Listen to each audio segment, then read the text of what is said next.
Hey folks, welcome back to the channel. Today we're diving into the wonderfully weird world of Oblivion Remastered.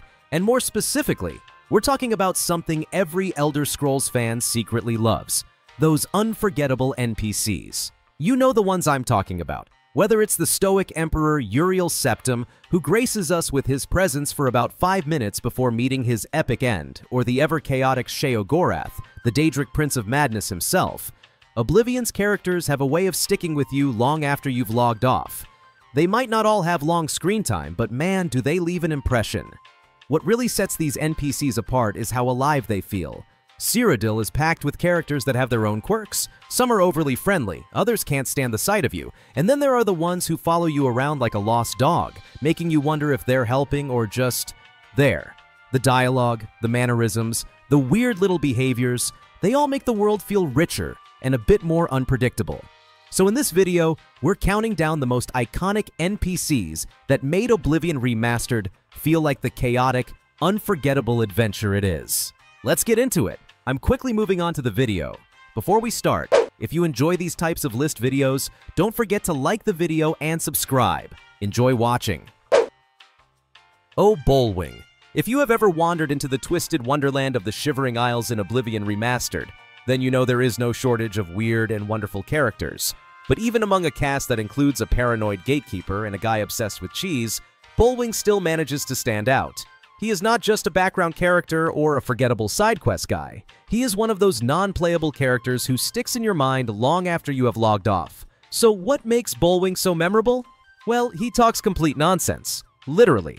When you first meet him, he is just rambling and gibberish, making absolutely no sense. It is the kind of thing that perfectly captures the madness of Sheogorath's realm.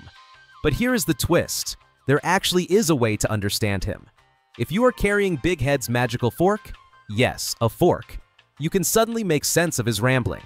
The fork translates his words into actual coherent speech. This moment turns what seemed like a throwaway joke into something genuinely clever. And it does not stop there. Once you become Sheogorath yourself, you gain the ability to understand Bwing all the time, fork or not. It is a small detail, but it really reinforces the feeling that you have become part of the Isle's madness. You are no longer just an outsider observing the chaos. You are the chaos. It is storytelling through mechanics, and it is so subtle that you might not even notice it unless you are paying attention. But when you do notice, it is one of those aha moments that makes this game so special. That is what makes Bwing one of the most iconic non-playable characters in Oblivion Remastered. It is not just the weird dialogue or the crazy setting, it is the way the game lets you experience the madness through him. Bwing is not just a joke, he is a clever piece of world-building disguised as a lunatic, and in the Shivering Isles, that makes him practically royalty. Mik The Liar. Just saying his name is enough to make any Elder Scrolls fan grin. You never really find Mik, he finds you. And when he does, get ready, because whatever he's about to say will probably be nonsense. Hilarious, confusing nonsense. But that is the charm, right? This mysterious Khajiit has been showing up across Elder Scrolls titles, and in Oblivion Remastered, his presence is just as chaotic and wonderful as ever. Now, Mik is not your average non-playable character. He is always on the move, never staying in one place for long. Some say he has faster legs than any courier in Tamriel. But honestly, what is faster than Mik's legs? His lies. That cat can spin a story quicker than you can draw your sword. One moment he is talking about dragons before they were even a thing in the series. The next, he is making wild claims about features that never existed. It is like he is trolling the player, and the developers are in on it. What makes Mik such an iconic character is not just his funny lines, but how he breaks the fourth wall in the most unexpected ways. He talks about game mechanics, rumors from the forums, and ideas that feel like Easter eggs wrapped in sarcasm. You cannot help but stop and listen, even if nothing he says is true. He is not just a character, he is a piece of meta-commentary stitched right into the world of Elder Scrolls. It is genius. So when we talk about the most iconic non-playable characters in Oblivion Remastered, how can we not mention Mik The Liar? He is like the wandering philosopher of falsehoods, a furry prophet of nonsense. But behind the lies, there is always a wink. A little reminder that this game does not take itself too seriously, and neither should we. That is why players keep chasing him down, even if they know they are going to be lied to, because with Mik, the journey is always better than the truth. Let us talk about someone who probably has more brain cells than the rest of the Shivering Isles combined. Haskell. If you have ever played the Elder Scrolls IV Oblivion, specifically the Shivering Isles expansion, you already know exactly who I am talking about. He is the Chamberlain to none other than Sheogorath, the Daedric Prince of Madness, and he serves with the kind of deadpan sarcasm that somehow cuts deeper than any Daedric artifact ever could. From the moment you meet him, Haskell makes it very clear that your presence is a mild inconvenience, and honestly, it is kind of refreshing. What makes Haskell stand out is not just his snide remarks or his complete lack of enthusiasm, but the fact that he is literally the only sane voice in a world that is absolutely bonkers. While everyone else in the Shivering Isles is off chasing butterflies that may or may not be whispering secrets to them, Haskell is sitting calmly in his chair, rolling his eyes so hard you can almost hear them creak. He never raises his voice, never shows any fear, and definitely never cracks a genuine smile. That unshakable attitude, it is oddly comforting. Now, do not get me wrong, Haskell is rude. Like, painfully rude. He treats you like you are the latest contestant in some bizarre game show he has been forced to host for eternity. But somehow that works in his favor. His dry wit and cutting commentary make him one of the most memorable characters in the game. It is like the writers said, let us put the most sarcastic British butler energy into one guy and drop him in a land full of lunatics. And it worked. It really worked. And honestly, can we take a moment to appreciate how much his personality contrasts with Sheogorath?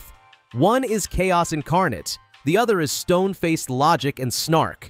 It is that balance that makes their dynamic so entertaining. Haskell might not be throwing cheese wheels at people or threatening to turn you into a sweet roll, but he does something even better. He makes you feel like you are the ridiculous one for being there in the first place. And that, in the realm of madness, is kind of genius. One of the most memorable characters you will meet in Oblivion Remastered is none other than Sir Mizoga the Orc. And yes, she insists on the Sir part. Do not let her size or race fool you. Mizoga is no ordinary brute swinging a sword around. She has taken a knight's oath, and she stands by it with a sense of honor that would put half the nobles in Cyrodiil to shame. What makes her special is not just that she is a knight, but that she is a free knight, loyal to no lord, only to her personal code of justice. Her story hits a little harder than you might expect. Mizoga came to Leyawiin on a mission to hunt down the gang responsible for killing her friend. The real gut punch? She had actually gone to the guards for help, reported the very criminal who would later take her friend's life, and nothing was done. That kind of betrayal is enough to turn anyone bitter, but Mizoga channels her grief into righteous vengeance. She is not just swinging a sword for the thrill of it. She wants justice, plain and simple. And when you get roped into her quest, it is not some fetch mission or background filler. You are there, side by side with Mizoga, cracking skulls and chasing down the lowlifes who ruined her life. Her dialogue during the mission is gold, blunt, honest, and surprisingly heartfelt. There is a raw sincerity in the way she talks that makes her stand out from the usual fantasy tropes. She is not trying to be noble, she is noble in her own rough-edged way. By the end of it all, when the dust settles and the gang is no more, you and Sir Mizoga are officially dubbed Knights of the White Stallion. And it feels earned, not because some count handed you a title, but because you rode into danger and stood for something real. Mizoga's arc is short but powerful, and if we are talking about iconic characters in Oblivion Remastered, there is no way she does not make the list. Amuse is one of those characters in the Elder Scrolls IV Oblivion Remastered that just kind of stumbles into your story, and somehow keeps showing up no matter what. You first run into him under pretty ridiculous circumstances, locked up in the same jail as you. Not exactly the most flattering first impression for someone trying to join the legendary Thieves Guild, right? During the May the Best Thief Win quest, he gives it a go and completely bombs it. Honestly, he barely even tries. It is like he showed up for the snacks, not the heist. But here is the thing. Amuse is not just some one-off loser thief. No, he sticks around.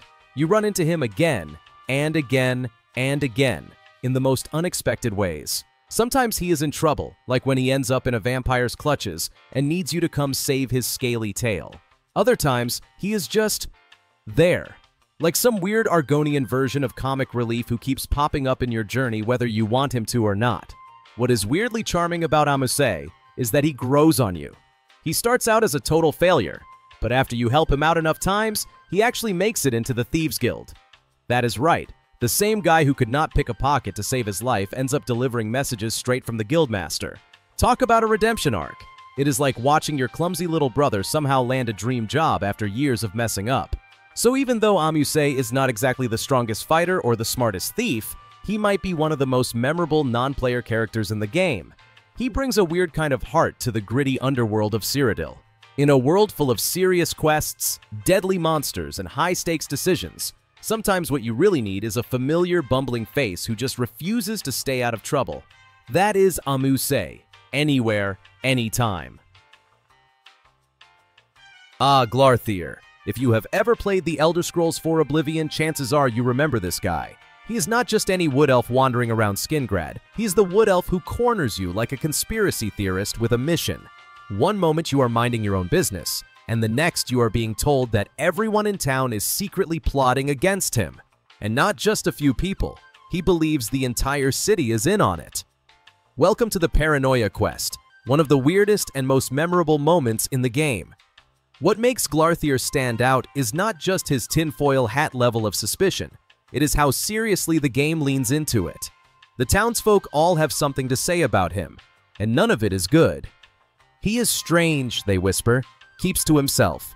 You cannot help but feel a bit uneasy, especially when he approaches you randomly in broad daylight and asks you to meet him in secret at midnight. That is when you know, okay, this guy is not your average quest giver. This is going to get weird. When you meet him that night, things escalate fast. He starts naming names, claiming that specific townspeople are spying on him. He wants proof. And if you feed into it, even a little, he will ask you to eliminate them. But if you refuse, that is when things really go off the rails. Glier heads back to his house, grabs his axe, and starts hacking his way through Skingrad like a man on a mission. It is hilarious, tragic, and completely in character. You cannot help but feel like you are watching a slow-motion train wreck. What is brilliant about Glier is how he embodies everything that makes Oblivion's NPCs so iconic. He is unpredictable, oddly charming, and just unhinged enough to stick in your memory forever. His quest is not about treasure or glory. It is about diving headfirst into the mind of someone who has completely lost touch with reality. And the best part? You get to choose whether to play along or be the voice of reason. Either way, it is a story you are not going to forget.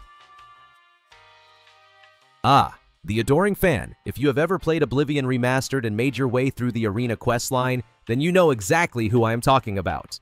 This overly enthusiastic young elf becomes your #1 fan the moment you are crowned Grand Champion.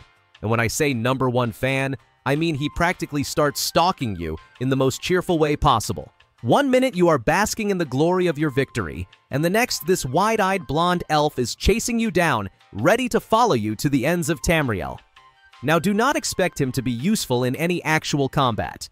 Despite his endless devotion and his bold declarations of loyalty, the adoring fan has absolutely no fighting skills. He is the kind of follower who will sprint in the opposite direction the moment a rat shows up.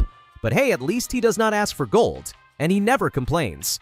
Honestly, his cowardice is kind of hilarious. You are out there battling minotaurs in Daedra, and meanwhile, your biggest supporter is off hiding behind a tree. Still, you cannot deny that he is one of the most memorable non-player characters in the entire game. His over-the-top admiration and exaggerated voice lines make him feel like a character straight out of a comedy sketch. Whether you find him charming or just plain annoying, there is no forgetting the first time he appears out of nowhere and starts hyping you up like you are the Emperor himself. And let's be real, most players have probably accidentally Fuzro-da'd him off a cliff just once, or twice. What makes the adoring fan so iconic is not his usefulness or depth, it is the way he sticks in your memory. In a game filled with dark quests, political intrigue, and giant monsters, this one goofy character manages to stand out simply by being absurdly positive. He might not be a hero, but he is the most dedicated cheerleader in all of Cyrodiil. And for that, we kind of love him. Oh, let us talk about Sheogorath, the one and only Daedric Prince of Madness. If you have ever played the Shivering Isles downloadable content for The Elder Scrolls IV Oblivion, you know exactly who I am talking about. This is not your run-of-the-mill mysterious prince. No, Sheogorath is loud, unpredictable, and somehow still manages to sound like the calmest lunatic you have ever met. One second, he is complimenting your outfit, and the next, he is yelling about cheese. Yes, cheese for everyone. And somehow, that line becomes iconic the moment it leaves his mouth.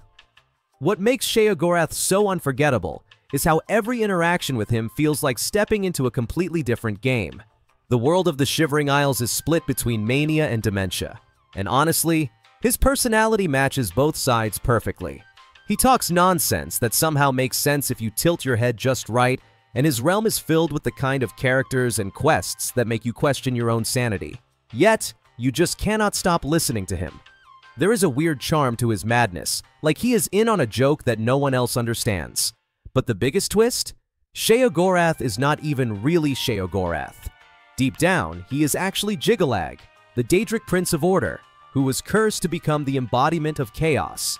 Every time the Grey March comes, Jyggalag returns, destroys everything, and then vanishes, leaving Sheogorath to rise again. It is a cycle of order and madness, logic and lunacy, all playing out in one of the most creative storylines in the Elder Scrolls series. When you finally confront Jyggalag, it feels like fighting the truth behind the madness. And here is the best part. When it is all over, you do not just walk away with some fancy loot. You take the throne. You literally become the new Sheogorath, ruling over the Shivering Isles with all the weirdness that comes with it. Sure, we miss the old cheese-loving madman, but now the madness is yours to command. In a game full of memorable characters, Sheogorath stands out as a chaotic legend, and becoming him might just be the strangest reward in role-playing game history. The video ends here. See you in another video. Don't forget to subscribe.